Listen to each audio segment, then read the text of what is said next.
Bonjour à tous.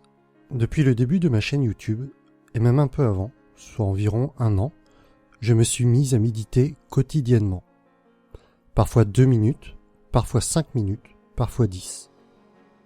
Au final, le temps que l'on y passe importe peu.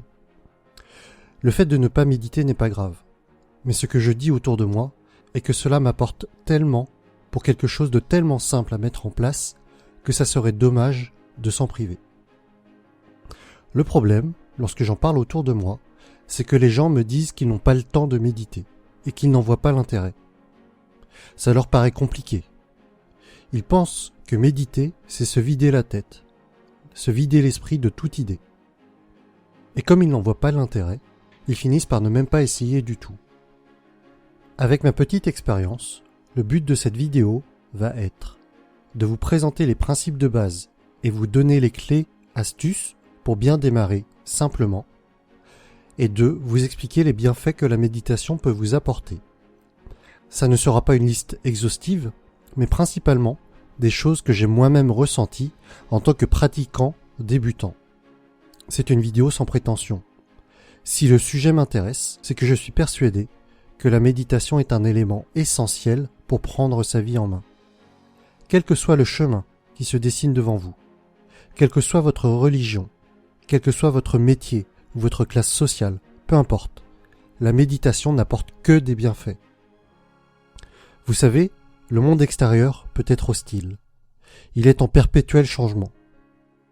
Le seul monde qui ne changera jamais et que vous pouvez contrôler, c'est votre monde intérieur.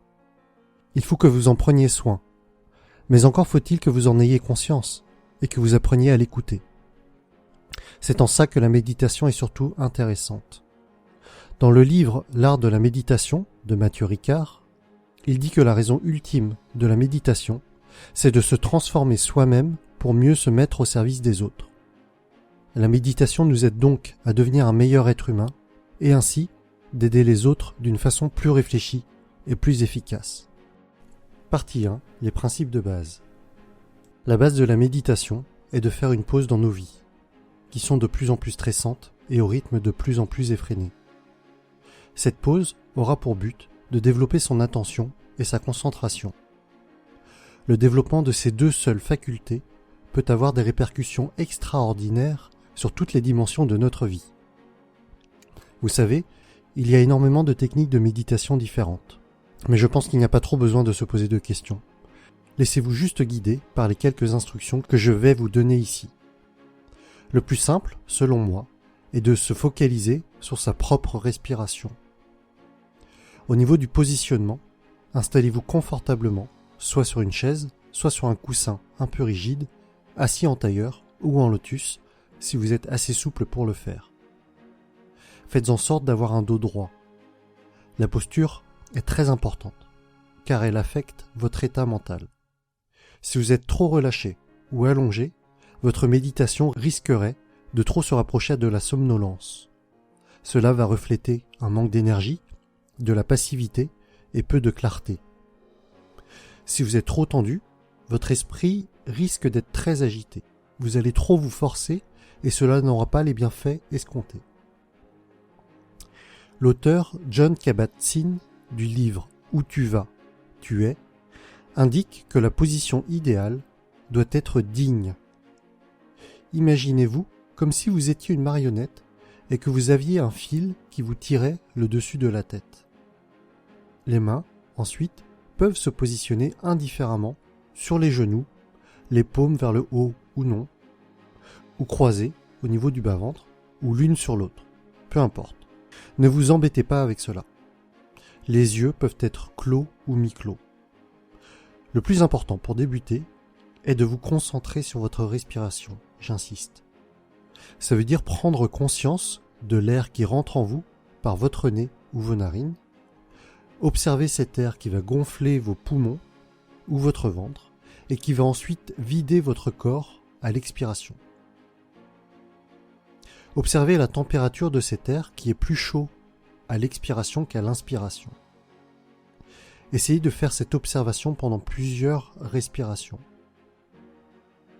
En pratiquant cela en silence, vous allez voir à quel point votre esprit va être perturbé par tout un tas de pensées. Mais c'est normal. Que ce soit des émotions, des souvenirs, des tâches que vous avez à réaliser, à chaque fois, une pensée va venir vous perturber. Mais à chaque fois que cela vous traverse l'esprit et que vous vous en rendez compte, laissez-la s'échapper et revenez calmement sur votre respiration. La méditation, c'est juste cela. Le fait de se rendre compte que votre esprit vous échappe, qu'une pensée vous emmène à un endroit auquel vous ne vous attendiez pas, et revenir sur un point sur lequel vous pouvez vous ancrer, comme la respiration. Voici maintenant la partie 2, les bienfaits de la méditation. Aujourd'hui, des études scientifiques poussées prouvent que la méditation favorise la neuroplasticité, c'est-à-dire la capacité à créer, défaire ou réorganiser les réseaux de neurones et les connexions de ces neurones. Des IRM montrent que des zones du cerveau d'un méditant sont fortement actives par rapport à une personne lambda. Et des changements peuvent être observés dès 15 jours de pratique. Ces images proviennent d'un TEDx de Mathieu Ricard sur le sujet. Je vous invite d'ailleurs à visionner la vidéo en cliquant sur le lien qui s'affiche. La pratique de la méditation, je la considère vraiment comme un sport pour notre esprit. On fait du sport pour entretenir son corps, pour l'affûter, on soulève des poids pour être plus fort, on court pour avoir plus d'endurance. Eh bien, la méditation est équivalente pour notre cerveau et notre esprit. On développe nos muscles de la conscience pour être plus concentré, plus vif d'esprit. Dans le livre Willpower de Kelly McGonigal, l'auteur exprime clairement une relation de cause à effet entre le fait de méditer et d'avoir plus de volonté et de motivation. Les gens pensent souvent que la méditation permet d'évacuer et d'effacer les soucis. En réalité, ce n'est pas ça du tout. Cela nous permet de voir les choses avec lucidité et nous situer différemment par rapport à celles-ci. Pour illustrer cela, il faut visualiser notre esprit comme un océan. Il y aura toujours des vagues, parfois grandes, parfois petites. Ces vagues, ce sont nos soucis quotidiens, les imprévus, les moments de stress. La méditation ne permet pas de stopper ces vagues, mais elle nous apprend à surfer sur ces vagues. Et voilà pour cette vidéo d'introduction à la méditation. Vous aurez les liens vers les différents livres dont je parle dans cette vidéo, en dessous, dans la description. Vous savez, j'ai été quelqu'un de très nerveux et très stressé par le passé. La méditation, je la pratique quotidiennement depuis 1 an donc, eh bien, elle m'a complètement changé. Cette chaîne YouTube n'aurait jamais vu le jour sans méditation. Je serais sûrement un papa qui hurlerait régulièrement sur sa fille sans méditation. J'imagine que je serais resté quelqu'un à critiquer tout ce qui m'entoure, comme beaucoup trop de personnes, plutôt que d'essayer de devenir quelqu'un de meilleur et de me prendre en main. Je considère cette pratique comme étant un outil indispensable et qui me permet d'appréhender tous mes soucis au quotidien plus sereinement, tout simplement. La méditation apprend l'humilité, la sagesse, la patience, le calme, la concentration, l'attention et bien d'autres choses encore. Pas besoin d'être un expert pour commencer, mais il faut commencer pour en expérimenter les bienfaits. Faites-le, simplement, seul en silence, ou bien guidé par des musiques relaxantes, ou par une application de votre choix sur smartphone, ou encore guidé par des voix qui vous inspirent. Je citerai évidemment Christophe André, dont je mettrai d'autres audios par la suite. Ne vous forcez pas à la tâche. Ne vous dites pas « je vais méditer 1 heure tous les jours pendant 1 an ». Ça ne sert à rien. Faites-le juste à votre rythme. Commencez doucement, par 5 minutes par jour par exemple, pendant quelques jours, et observez ce qui se passe en vous. Et voilà pour cette vidéo d'introduction à la méditation.